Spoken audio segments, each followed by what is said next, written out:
Bai, uste dut indala 2-3 hilabete ikusten genduen oso urrun, ez da? Txina makare gertatzen salako eta gaur egun guztiok daukagun mobilidadeagaz, azkenean gauzak mundu osora zabaltzen dira eta guri ere tokatu jaku. Nik uste dut kasu honetan, beste askotan gertatzen den moduan, baina teknikariak eta honetan benetan dakienen esku gelditu behar dirala, hainbat erabaki, baita politikoak ere, eta gero batez ere, hemen bai ez dago zala mugak, ez da? Eta danon artean hartutako erabakiak izan behar dira. Gaur ikusi dugu, Italiak muga guztiak itxi egin dauzala, lehen 14-17 milioi pertsona eukazan hor mugatuta orain herrialde osoa, eta behar bada horretara ez heltzeko kutsadura bera da ekiditu behar duguna eta saiestu behar duguna neurri higienikoak eta beste guztiak erabiliz.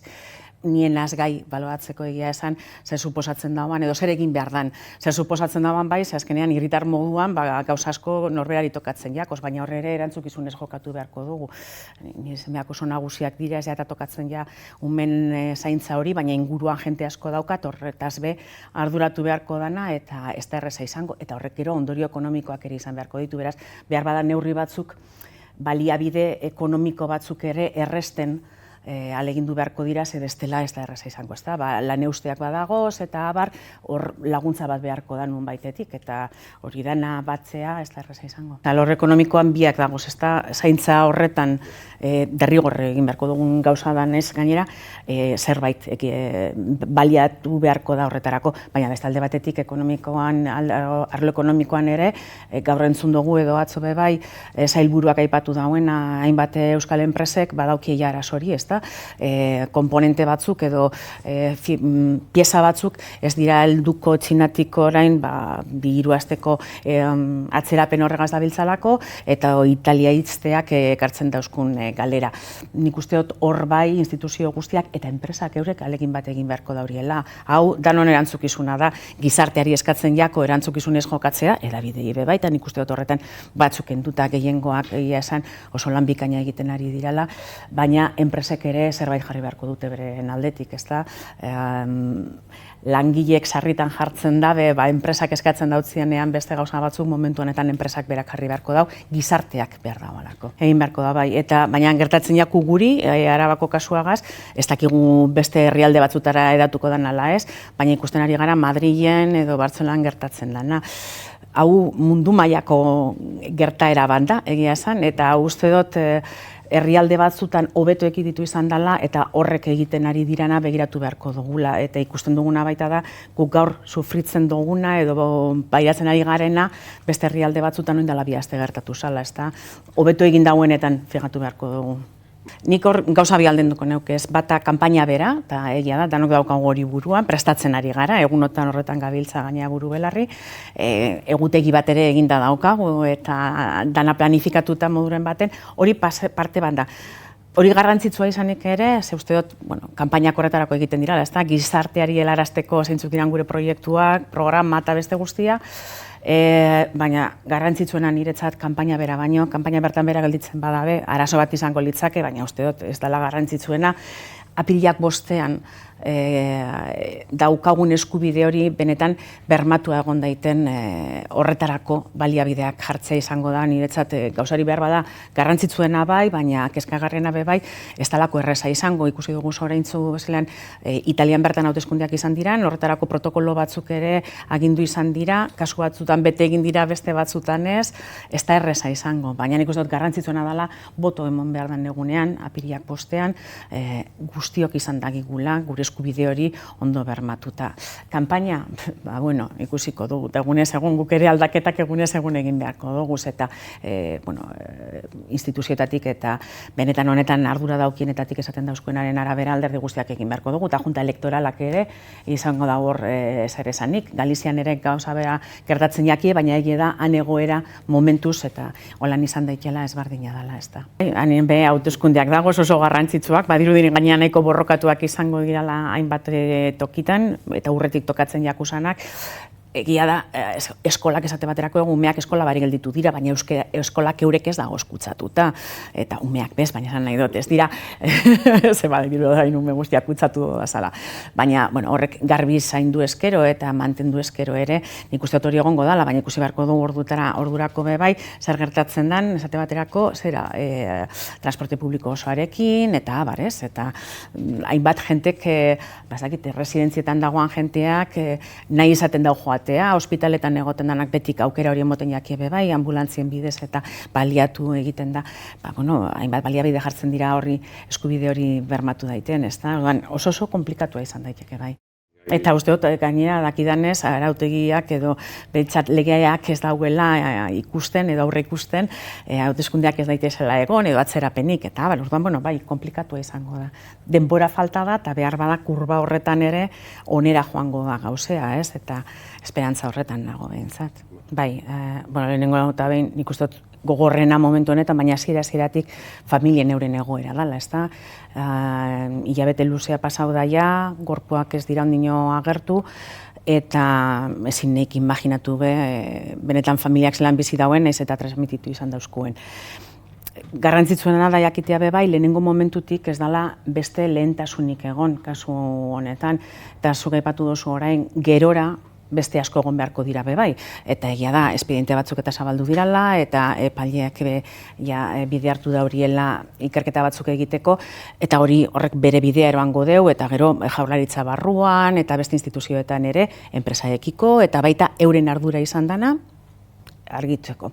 Baina lehenengo eta behin gorpuen asuntoa dago, nik uste hori dela garrantzitsuena. Egia da egunotan, gaina entzun izan dugula, tarte batek komentatu dauela, bigarren lehentasun bat izatera pasatu dela, ez da?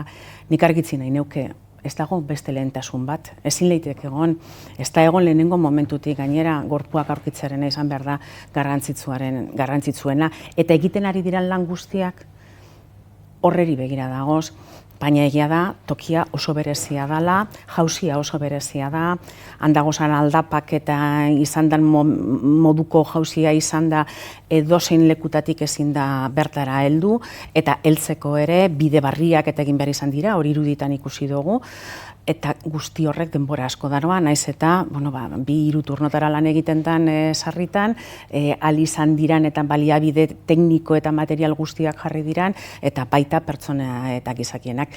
Baina, hoien langileen ere, orain lanean bertan ari diran langileen ziurtasuna ere oso garrantzitsua da, ezin duguna da, orain beste drama bat bizi bai horregaitik. Eta hor, behitu lehen koronavirusagaz aipatu dugun moduan, teknikoen erabakian ikuste dut, benetan garrantzitsua izateaz gain, erabakikorra izan behar dela kasu askotan.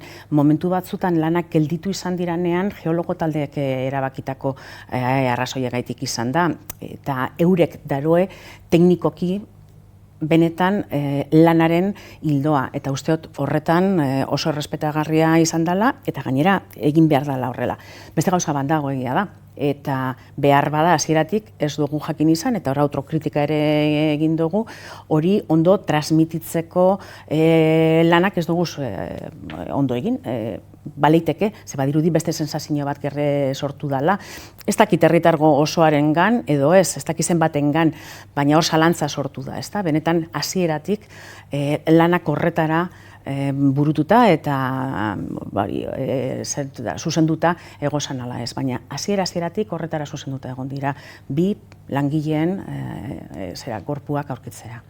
Espekulazio asko egon dela egindako lanaren inguruan, eta sarritan hori sortzen da, emondozun informazioa asko edo gitzi izan da, behar bada ez duzulako modu egokian esan. Baliteke, baina hori holan bada konpondu egin beharko dugu, baina nik hasieratik ikusi dodaz lanen jarraipena egin dodalako, hasieratik ikusi dodaz hartutako neurriak, gaina horrek publiko egin dira lehenengo momentutik, eta ez daukat zalantzarik, benetan, ahal izan den guztia egin dela eta egiten ari dirala. Eta beste alde batetik gero dator, etorri beharko dana, ezta?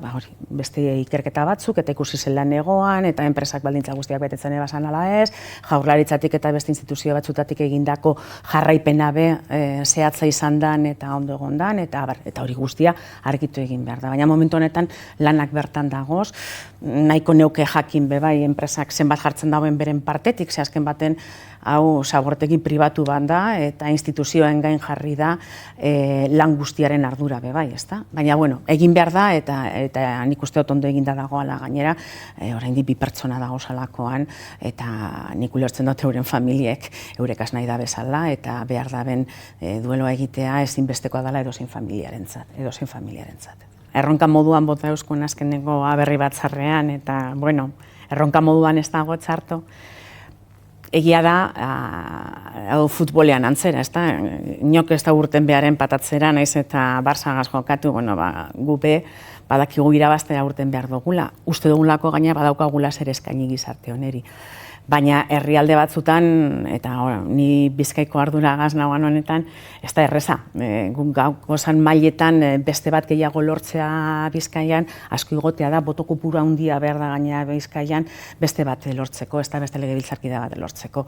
Alegina egingo dugu, indala 4 urte, hortxe gelditu ginean 4 boto inguruko faltan ez, eta horrek ez dira beste Bizkaian horrela ikusita.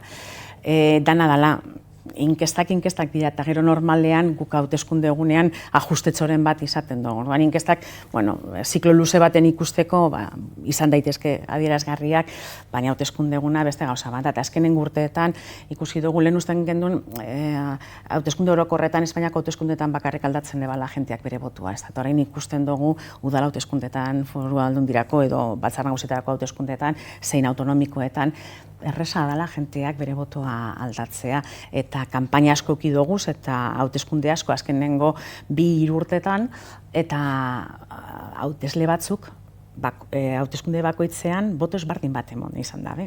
Ni Bizkaian nago, baina Gasteizek urtetan emon dauzkuz betiko lako sorpresak, ez? 5 hauteskunde jarraian, 5 lidergo ezberdin sortu izan dira hiri bardinean, esate baterako.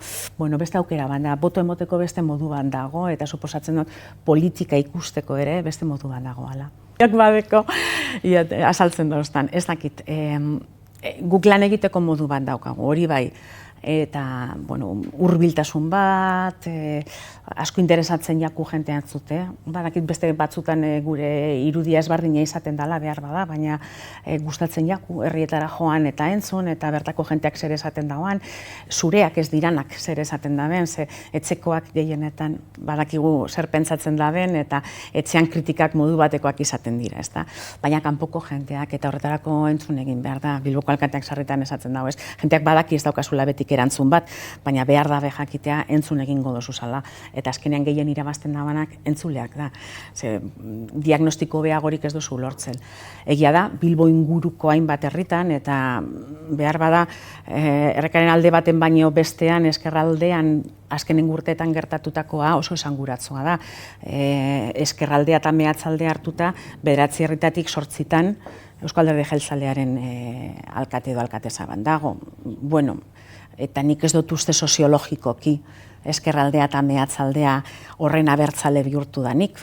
Hau betik esan dut, eta bertara joatea baino ez dago.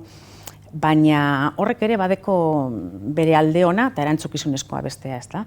Behar bada oso abertzale bere burua sentitzen ez da benek, gugan konfiantza bat badaukie, baina horrek ere eskatzen dauzku guri beste lidergo bat, ez da.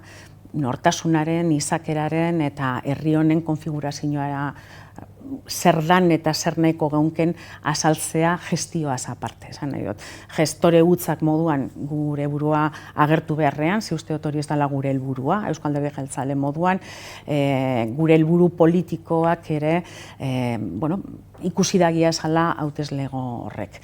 Nik uste dut ezkerraldea mehatzaldeako jente hori, jente euskalduna, ez dela beste alde batzuetako, Bizkaiko eskualde batzuetan moduan abertzalea behar bada, baina badaukie beste sentimentu bat, eta hori azkenen urteetan gero eta gehiago bilakatzen ari da.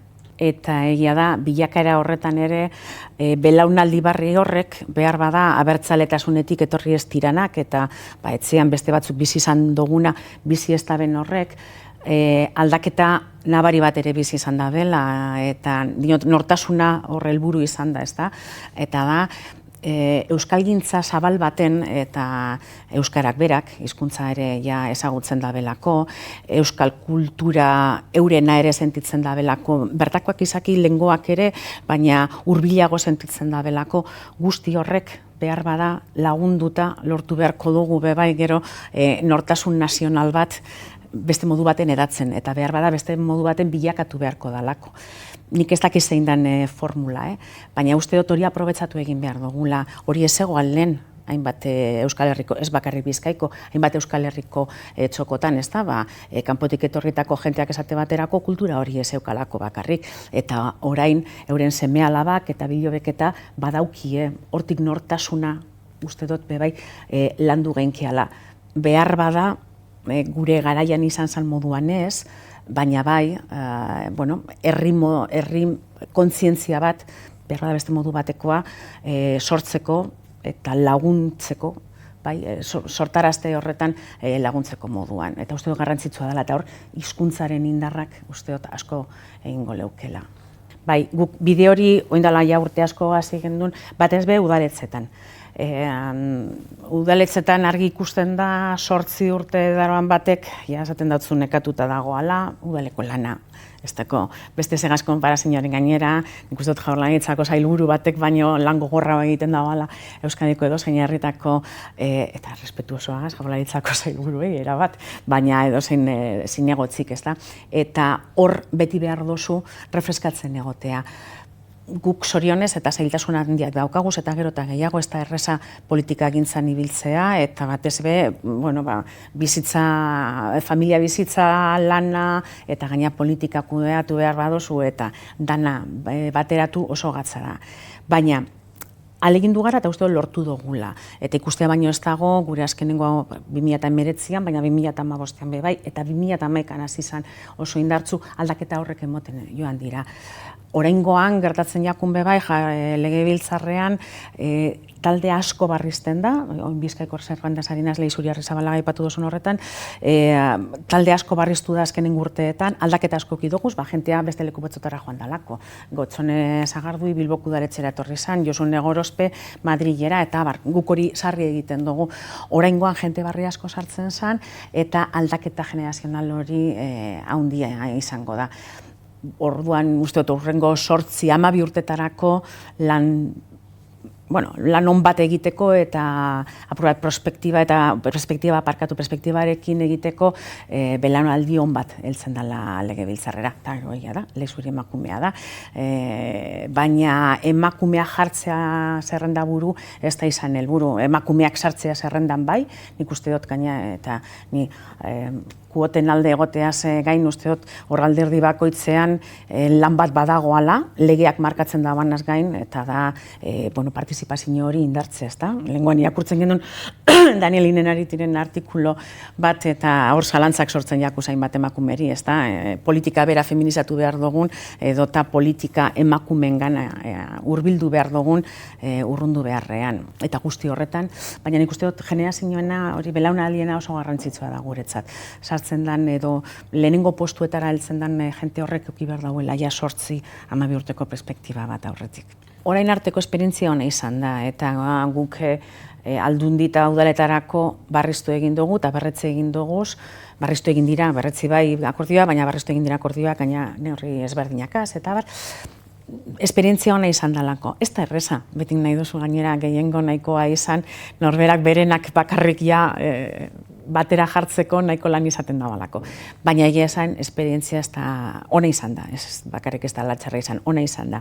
Oin, lehenengo zenbakiak emon behar da, printzipioz badirudi baietz, ez dugu gehiengo osoa izan eta horrek ez dugu oso erreza egin azkenengo legealdi hau legebiltzarrean, baina horrela da politika, danok daukagu gure boto emoteko aukerea eta gero zenbakiak emoten da bera. Eta gero ez dakit beste aukera batzuk ere sortuko diran ala ez, apirilak 6an. Alegin batzuk badirudi baten batek proposatzen dauzala, ez da? Eta Miren Gorrotzategi zuzenean heldu da, ez dautzagu beste proposamene askorik entzun, behar bada programa ez da belako oraindik aurkeztu, eta gaina Ezekielako ziurrenik bere izango zan ala ez hautagaia. Horren hautagaia da, eta lehendakari gaia da bera gainera, berak proposamen hori egin dau. Ez dakit oso ondo jasoa izan dan beste bien gandik, ez da, bai Maialen Iriarte eta Idoia Mendiaren aldetik. Ez dakit nok nahiko leuken gainera gero lehendakari izan, ez da? Hori beste gazta bat izango litzake ikusteko. Ziurrenik EH Bilduk beste biak baino askoz ere boto gehiago izango dauz, eta eserleku gehiago be, bai. Ez dut ikusten hori gertatuko danik orain. Baina nik uste dut gerora begira aukera bat dala. Eta aukera bat izango dala Eusko Jaurlaritzarako, aldundi batzuetarako be bai, ziurrenik, eta hainbat udaletarako. Eta bertan daukagun aukera banda, beraz hor, beste alderdiek hausnarketa bat egin behar dugu, ezta? Gehiengo zabalak izateko, nor daukasun akordioetara heltzeko prest. Eta, ikusi beharko dugu, baina nik uste hori ez dela urrunean etorriko. Eta ziurrenik urrengo udala hauteskundeetan sorpresak eukiko dugu udaletxe baten baino gehiagotan. Bizkaian oraingoan ikusi dugu pare baten, bai Galdakon eta bai Durangon esate baterako, aukera moduan, gu izan ginen lehenengo indarra, baina gero ez gendun lortu, gehiengo bat osotzea, eta beraz, legitimazio guztiagaz beste batzuk bai. Hori, uste dut, horrek bide batekola gehiagotan ere gertatzeko. Orduan, guretzat arrisku izan daitekena, bai. Nik uste dut ez dugulako egin, eta bi alderdiak sartzen dodaz orain, ez dut esango nok ez dauen albideratu, ez gaituelako ikusi gauza txikietan ere akordioak lortzen. Eta hori errazago da ikustea, edo sensazio hori sortaraztea herrietan. Behar bada legebiltzarrean akordio zabal batek lortuko leuke be bai, eta golpe bakar baten lortzen dozu hori. Baina Euskal Herriko herrietan ez dugu ikusten hain errez EH Bildu eta Euskal Alderdi Jeltzalearen arteko akordiorik. Guk behin baino gehiagotan albideratu dugu esate baterako aurrekontuak izatea udalen baten, gu agintaritzan ez gagozan udalen baten be bai, garrantzitsuak ziralako, olako akordioak lortzea, batzutan abstentzioagaz bakarrik, baina albideratzen genduzan. Horrek ez dago isla handia izan, egia da, baina gero ez gara bat ipinein bat gauzatan. Nik hor momentu bat eukin eban, pentsatu nebana, benetan alkarlanerako bide bat zabaltzen zala udalegea onartu zanean. Garrantzitsua izan zen, niretzat oso garrantzitsua, udalentzat zer esanik ez, baina bide garrantzitu bat zabaldu eban, eta iaia hor gelditu ginen, ez da? Ez dugu askoz gehiago lortu. Nik usteot udaletan eta beste esparru txikiago batzutan, udal batzuk oso handiak dira, baina dinot, jendearen gandik urrago dagozan esparruetan, alkarlanean ikusten bagaitue bide bat dago, baina momentu honetan ez da erreza, eta nik benetan uste dut, momentu honetan EH Bilduk, ez dakit barruan inon idatzita daukien, baina Eusko Alderdi Jeltzaleagaz akordiotara heltzeko gogorik ez daukiela, ez dakit bada erabaki politiko bat edo gogo falta.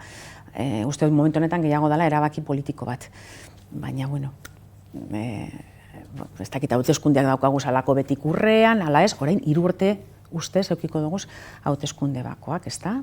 Bide bat dago zabaltzeko, lege asko eroango dira legebiltzarrera datorren legealdian ere bai, bide bat dago, ziur baietz. Eta hori argi ikusi gendun Bizkaian esate baterako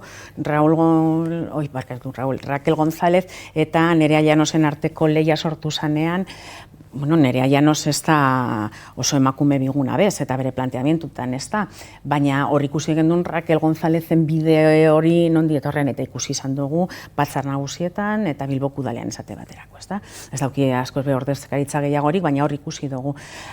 Hori orain gainera Madrilen daukien zuzendaritzagaz oso bat dator. Bizkaian lortu daben ordezkaritza kongresurako baita, Bea Fanjul batek esate baterako, oso gazte izan da gainera, ikaragarrizko diskurso involutiboa, iaia gitzi iruditzen jata, ikaragarria da. Nik uste dut ez dira etorri politika gintzara politika egiteko, etorri dira beste gauza baterako eta beste inposizio batzuk markatzeko. Madrilen ikusten ari gara, bai Kongresuan eta Senatuan, denbora gitzi darba, baina zer ari diran planteatzen, zeintzuk dira euren helburuak, eurek dakie hurrengo hauteskunde generalak buruan, eta horretara doaz, eta diskurso konkretu bategaz. Ez dinot PPko guztiak Álvarez de Toledo dirala, baina bueno, onartzen dabe eta bozera maile moduan dauki. Hemen antzeko zehose gertatuko jaku. PPren eskutik Ciudadanos legebiltzarrera helduko da. Eta horrek diskurso konkretu bat ekarriko daube, bai. Ez dakit zenbat izango dan gero bateratua euren baitan, esan nahi dut, ez da izango erraza hori dana uztartzea, baina bueno, hori euren lana izango da. Baina bai, eta nik uste dut, herri honetan, ohitu gara azkenen urteetan, gizarteari benetan ardura jautzien, eta benetan egokite gure beharriak esan politikan inguruan hitz egitea. Adostasunekaz, adostasun barik, eta kritiko politiko asko eginda, baina lanean, eta honek ez dakit lanera datozen. Eta Vox sartzen bada, hor gero beste gerra bat sortuko da, bebai euren artean, ez da, nork markatzen daban tendentzia involutibo gogorrago bat, eta hori bada eurek eskaintzen dautzien herri honeri, behar bada neurri horretan ere izango da bezbotuak, baina bueno, Voxek zerrendak egiten dauz, elkarrizketa guazi baino lehenago gara komentatzen, hautestetxean eskoletan ere izaten da bezala ordezkariak, existitzen dira eta herri honetan bizi dira. Eta hori legitimidade guztiaga salduko dira legebiltzarrera, baina ez dodaz ikusten gero eguneroko legebiltzarreko lanaz, por cierto, gero, ez dana hain loraduna betik eta lan eskerga handia egiten dagoanak, horretan euren politika eta euren fokusa ez dago eguneroko lanean jarrita. Eta, egia da, zilegi dela beste herrialde planteamendu bat izatea, espainolagoa, eta horrek aukera politiko bat iruditzen jata, beti ere parametro demokratikoetan eta politikoetan mantentzen danean. Iturgaitz heldu da orain berriro euskal politika gintzara, bere alderdiaren kontra esandako guztiak esan da gero, orain bera da berriro ere alderdi horren ikur. Eta egin dauzan elkarrizketa guztietan, eta asko izan dira, astebete labur baten edo 10 egunetan, oraindik ez dautzagu entzun proposamen konkretu bat, ez dakit daukien ere ez, baina entzun dautzaguz Euskal Alderdi Jeltzalearen kontrako kritikak egunero, suposatzen dut fokoa behar da balako aurkitu, ez da? Hori badakigu lan izango dela, baina ez dakit PPko nori hitz egiten dautzon, bez? Hemen Bilbon erreza da PPko jentea ezagutzea, eta eskolan ere izan dugu zinoz geugaz eta abar edo kuadrilletan, eta batzutan pentsatzen dut, ez da? Horrei zuzenduta hitz egingo da, ez dut imaginatzen. Zaretan uste dut gehiago egiten dagoela, Madrildik, Palentziatik edo Extremaduratik baten batek entzuten dautzonean adostasun hori lortzeko, ez horren beste bertan. Eta eraikitzaile ez dodaz ikusten. Orain topikotara joango naz, maiatzera arte ez da azten prozesua, proposamenak gurean uriburu batzarretatik sortu behar dira, orduan herri bakoitzean proposatzen dira. Lehenengoz proposatzen zaituenean, derrigortuta zagoz onartzera, alderdiko arauek hori esaten da horielako, eta gero jaurrengoetan ez. Nik uste dut aldaketa horretan, eta orain Zeberioko bazkide moduan esaten dut, Bizkai Buru Batzarreko presidentelez, nik uste dut Euskadi Buru Batzarreko presidenteak oraindik ez dagoela bibilbide bat amaitu, eta progresio horretan aldaketa generazionala edo belaunaldi aldaketa hori gerora betorri daitekela. Baina hori Zeberiotik proposatuko dut, eta gero berak erabaki beharko dago bai zerekin. Momentu honetan egia esan, barruan ere ez gagoz horretara, azkenengo hilabeteak oso gogorrak izan diralako hauteskundetan, eta gero guk beste gauza bat daukagulako oso garrantzitsua, uztaila erdian, 11 eta 12an, Asamblea Generala daukagu, eta horreri begira ari gara gehiago lanean. Egia da, gero garrantzitsua dela besteak erabakitzea. Eta nire kasuan gauza bera, ikusi beharko dugu alderdikideek zer dinoen, eta gero norberak bere bizita personalagaz zer egin nahi dagoan, eta ze ibilbide jarraitu, eta tarte baterako etorri ginean, eta tarteak ez dakigu hori amaitzen diren. Iritsiko da, apirilaren 5, iritsiko dira, uztailaren 11 eta 12, helduko dira baita ere, EAJaren barne organoak berriztatzeko egunak, bitartean ikusiko dugu zer gertatzen den, eskerrik asko Itsasotutxa, plazer bat. Eskerrik asko zuri etortzea. Eta nola ez, ikusentzulei gogoratu, Gakoak eta Gurean Gaur albistegietan informazio guztia eskura izango duzuela, eta nola ez, amaika.eus webgunean eta Amaika Telebistaren Twitter, Facebook, YouTube eta Instagrameko profiletan gure partetik besterik ez, eta gabon pasa.